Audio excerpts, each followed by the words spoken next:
सबर की डेफिनेशन यहीं से समझ लें। देखिए सबर is not waiting, sometimes waiting is suffering. सबर है waiting with a good attitude, ये सबर होता है। हाथ पर हाथ धरे बैठ के कुछ भी नहीं किया, अपनी सिचुएशन चेंज करने की कोशिश नहीं की वगैरह वगैरह, ये सबर नहीं है। बेहतरीन सबर ये है कि आप तमाम असबाब इख्तियार करें, और सबसे बेहतरीन तो ये कि आप अल्लाह के आगे झुक जाएं, अल्लाह के फैसलों के आगे, और अल्लाह से गिड़गिड़ाएं, लेकिन ये कि एक भी जुमला शिकायत का ना निकालें। ये असल में सबरन जमीला है, द ब्यूटीफुल पेशेंट। हज़रत मरियम की स्टोरी देखें, उनके मुंह से ऐसे अल्फाज निकल गए, यानी वो इतनी ज्यादा पेन में थी। हज़रत याकूब, उन्होंने एक भी मौका नहीं है कुरान में, एक आपको उनके एक सेंटेंस भी नहीं मिलेगा जहां उन्होंने कोई ऐसा जुमला कहा हो कि उन्हें अल्लाह से शिकायत। हज़रत याकूब का टेस्ट जो था ना, वो औलाद से रिलेटेड था। औलाद की आपस में नहीं बनी, औलाद की का आपस में हसद पैदा हो गया, तो हर टाइम वो यही मैनेज कर रहे होंगे। How good a father he was, कि उन्होंने इसको मैनेज किया प्रॉपर। लेकिन ये कि बच्चों ने जुल्म किया, उनके बच्चों ने, 11 जो बेटे थे। इसी तरह हज़रत यूसुफ का टेस्ट क्या था?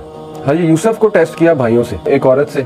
हज़रत यूसुफ को कैद का टेस्ट भी था। तो हज़रत यूसुफ को भी तरह तरह अल्लाह ने टेस्ट किया। लेकिन again at the end of the day आप देखें कि आज उनका एक मकाम है। हज़रत नूह का बेटा हिदायत में नहीं था, काफरों में से था, पीछे रह जाने वालों में से था, डूब गया। अब हज़रत नूह को कितनी तकलीफ हुई होगी, लेकिन अल्लाह ने उनका भी टेस्ट किया। हज़रत लूत को टेस्ट किया बीवी से। हज़रत अयूब की मिसाल है, बीमारी से आजमाया, और वो कोई छोटी बीमारी नहीं थी, 15-20 साल की बीमारी थी।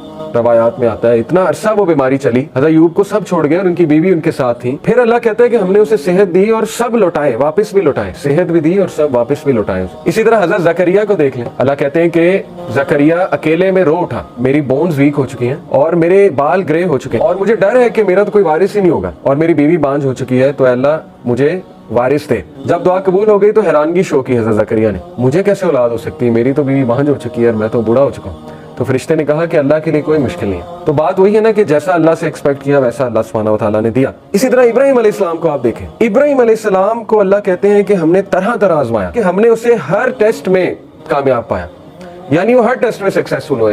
इब्राहिम अलैहिस्सलाम को अल्लाह ने औलाद में डिले से आजमाइश की। 86 साल की उम्र में जाके उन्हें ये बशारत मिली कि आपको औलाद होगी। बेटा देगे, फिर बेटे से भी आजमाया, यानी आप देखें इतना लेट एक तो बेटा हुआ, उसके बाद कहा कि इसको ज़िबा कर दो, यानी अल्लाह की राह में इसको कुर्बान कर दो। तो ये छोटी मिसाल तो नहीं है, ये तो हम तो सोच भी नहीं सकते इस तरह के टेस्ट के बारे में कि औलाद हो और उसके बाद उसी औलाद को जो अल्लाह की राह में कुर्बान करने की आजमाइश ली जाए। और फिर बाप से टेस्ट किया, टॉक्सिक फादर था ना, सीधी सी बात है, क्या कहता था कि यहाँ से निकल जाओ, दफा हो जाओ, नहीं तो मैं तुम्हें मार दूंगा, संसार कर दूंगा, कत्ल कर दूंगा। तो हर नबी की स्टोरी में आपको एक ऐसी मिसाल मिलेगी कि इंशाल्लाह जिससे एक तो आप रिलेट कर जाएंगे अपने टेस्ट के हवाले से, दूसरा ये कि आप कहेंगे कि मेरा तो टेस्ट कुछ भी नहीं। अंबिया को तो किस लेवल पे उसका पैरामीटर क्या था उस टेस्ट का, वो तो हम सोच भी नहीं सकते। आप सोचें कि अल्लाह ने अंबिया को रिश्तों से भी टेस्ट किया, सिचुएशन से भी टेस्ट किया, लोगों से भी टेस्ट किया, लेकिन सूरह अंबिया में अल्लाह ने सबके बारे में फरमाया कुल्लु मिनस साबिरीन, ऑल ऑफ देम वर साबिरीन, all of them were patient.